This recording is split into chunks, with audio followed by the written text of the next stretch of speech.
Hello दोस्तों। आज हम जानेंगे making of the Indian constitution. ये टॉपिक हर एग्ज़ाम में इम्पॉर्टेंट है, चाहे यूपीएससी हो, एसएससी हो या कोई भी पीसीएस एग्ज़ाम। इंडिया का कॉन्स्टिट्यूशन दुनिया का सबसे लंबा लिखित संविधान है, पर क्या आपको पता है इसके पीछे की कहानी क्या है? इंडिया कॉन्स्टिट्यूशन भारत का संविधान संविधान सभा द्वारा बनाया गया था।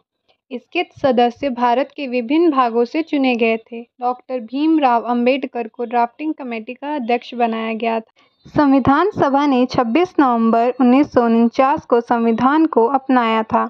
इस दिन को भारत में संविधान दिवस के रूप में मनाया जाता है।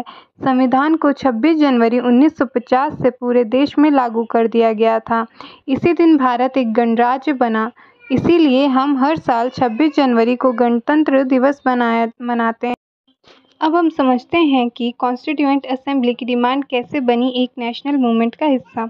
सबसे पहले 1934 में एम.एन. रॉय ने ये आइडिया दिया कि इंडिया का एक अपना संविधान होना चाहिए जिसे लोग खुद बनाएं। 1935 में कांग्रेस ने इस आइडिया को सपोर्ट किया। फिर आते हैं 1938 में, जब पंडित नेहरू ने डिमांड रखी कि एक ऐसी कॉन्स्टिट्यूएंट असेंबली बनाई जाए जो लोगों द्वारा चुनी जाए। ब्रिटिश गवर्नमेंट ने इनिशियली इस डिमांड को मना कर दिया, लेकिन जब वर्ल्ड वॉर सेकेंड हुआ तो कंडीशन बदल गई थी। आखिरकार 1946 में कैबिनेट मिशन प्लान के थ्रू ब्रिटिश गवर्नमेंट ने कॉन्स्टिट्यूएंट असेंबली बनाने का डिसीजन लिया। ये एक हिस्टोरिक मोमेंट था जहां से इंडियन कॉन्स्टिट्यूशन बनाने की जर्नी स्टार्ट हुई। 1942 में ब्रिटिश गवर्नमेंट ने एक मिशन इंडिया भेजा जिसका नाम था क्रिप्स मिशन। इस मिशन का लीडर था सर स्टैफोर्ड क्रिप्स और इसका मेन एम था इंडिया का सपोर्ट लेना वर्ल्ड वॉर 2 के लिए। क्रिप्स मिशन ने कुछ इम्पॉर्टेंट प्रपोजल्स दिए। सबसे पहला, एक इलेक्टेड कॉन्स्टिट्यूएंट असेंबली बनाई जाएगी जो अपना कॉन्स्टिट्यूशन ड्राफ्ट करेगी। दूसरा, वॉर के बाद इंडिया को डोमिनियन स्टेटस दिया जाएगा, मतलब सेमी इंडिपेंडेंस। तीसरा, जो प्रोविंस चाहे वो इंडिया यूनियन से बाहर रह सकते हैं। यह एक कंट्रोवर्शियल प्रपोजल था, पर दोस्तों ये मिशन कांग्रेस और मुस्लिम लीग दोनों ने रिजेक्ट कर दिया। मुस्लिम लीग ने कहा कि उन्हें चाहिए 2 अलग अलग स्टेट और पाकिस्तान के लिए अलग कॉन्स्टिट्यूएंट असेंबली। तो क्रिप्स मिशन फेल हो गया और इसके बाद क्विट इंडिया मूवमेंट स्टार्ट हुआ, जिसमें कांग्रेस ने फुल इंडिपेंडेंस की डिमांड की। 1946 में ब्रिटिश गवर्नमेंट ने भेजा कैबिनेट मिशन। इसका मेन ऑब्जेक्टिव था इंडिया का फ्यूचर डिसाइड करना और कॉन्स्टिट्यूएंट असेंबली का स्ट्रक्चर तय करना। मिशन ने कुछ ब्रॉड फीचर सजेस्ट किए। पहला, एक यूनियन ऑफ इंडिया बनेगा जिसमें ब्रिटिश इंडिया और प्रिंसली स्टेट दोनों होंगे। दूसरा, एक यूनियन एग्जीक्यूटिव और लेजिस्लेचर बनेगी जिनके पास होगा control over defence, foreign affair और कम्युनिकेशंस। प्रोविंशनल गवर्नमेंट अपने मैटर में ऑटोनॉमस रहेगी और कॉन्स्टिट्यूएंट असेंबली बनेगी थ्रू इनडायरेक्ट इलेक्शन।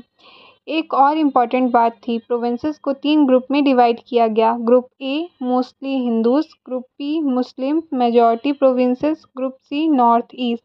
अब रिजल्ट की बात करें, कांग्रेस ने इलेक्शन में फुल पार्टिसिपेशन किया। मुस्लिम लीग ने पहले ज्वाइन किया लेकिन बाद में डायरेक्ट एक्शन डे 16 अगस्त 1946 के बाद असेंबली को बॉयकॉट कर दिया। ये मिशन इम्पॉर्टेंट इसलिए था क्योंकि इसने कॉन्स्टिट्यूएंट असेंबली की फाउंडेशन रेडी कर दी थी, जिसमें से बाद में हमारा संविधान निकला। तो अब बात करते हैं एक हिस्टोरिक डेट की, 9 दिसंबर 1946। इस दिन हुई थी कॉन्स्टिट्यूएंट असेंबली की पहली मीटिंग, लेकिन एक मेजर ट्विस्ट था। मुस्लिम लीग इसमें शामिल नहीं हुई। लीग ने असेंबली को रिजेक्ट किया और डिमांड किया कि ये पूरा प्रोसेस ही डिसॉल्व कर दिया जाए। इस फर्स्ट मीटिंग को लीड किया था डॉक्टर सच्चिदानंद सिन्हा, जो थे इंटरिम प्रेसिडेंट। फाइनल प्रेसिडेंट बाद में बने डॉक्टर राजेंद्र प्रसाद। इसके कुछ दिनों बाद एक और बड़ी अनाउंसमेंट आई। 20 फरवरी 1947 को ब्रिटिश गवर्नमेंट ने ऑफिशियली डिक्लेयर किया कि 30 जून 1948 तक ब्रिटिश रूल इंडिया में ख़त्म कर दिया जाएगा। ये अनाउंसमेंट ने इंडिपेंडेंस की प्रोसेस को और स्पीड अप कर दिया।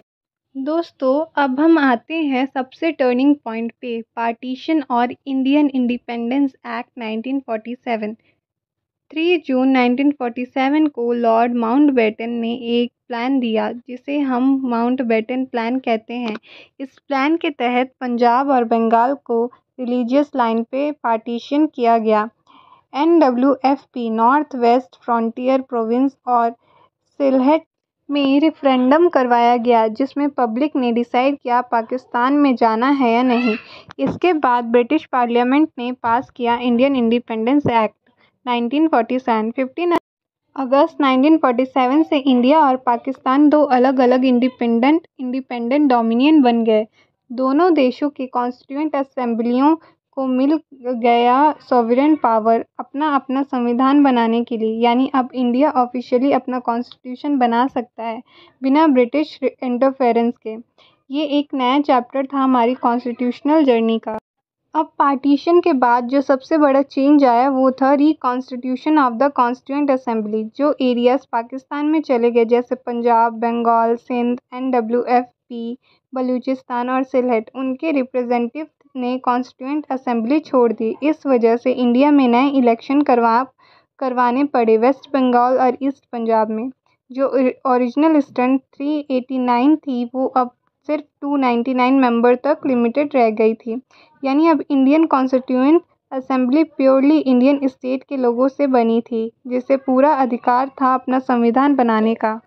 और दोस्तों अंत में आता है हमारा सबसे इम्पॉर्टेंट मोमेंट 26 नवंबर 1949, जिस दिन 284 मेंबर ने मिलकर भारत के संविधान पर साइन किया। ये सिर्फ एक लीगल डॉक्यूमेंट नहीं था, ये था इंडिया के नए युग की शुरुआत। एक ऐसा फ्रेमवर्क जो डिफाइन करता है हमारे राइट, ड्यूटीज़, गवर्नेंस सिस्टम और एक सॉवरेन इंडिया की पहचान। संविधान तो 26 नवंबर को बन गया था लेकिन ऑफिशियल लागू हुआ 26 जनवरी 1950 को, जिसे हम रिपब्लिक डे के रूप में मनाते हैं और इसी के साथ कंप्लीट होती है हमारी कॉन्स्टिट्यूशनल जर्नी। तो दोस्तों इस जर्नी को समझाना सिर्फ एक हिस्टोरिकल फैक्ट नहीं है बल्कि ये हमें याद दिलाता है कि हमारी डेमोक्रेसी कितनी मेहनत और बलिदान से बनी है। आज हमारा कॉन्स्टिट्यूशन सिर्फ एक किताब नहीं बल्कि हमारे अधिकार, जिम्मेदारी और एकता का प्रमाण है। अगर आपको ये वीडियो पसंद आई हो तो लाइक करें, शेयर करें और चैनल को सब्सक्राइब ज़रूर करें। जय हिंद, जय भारत।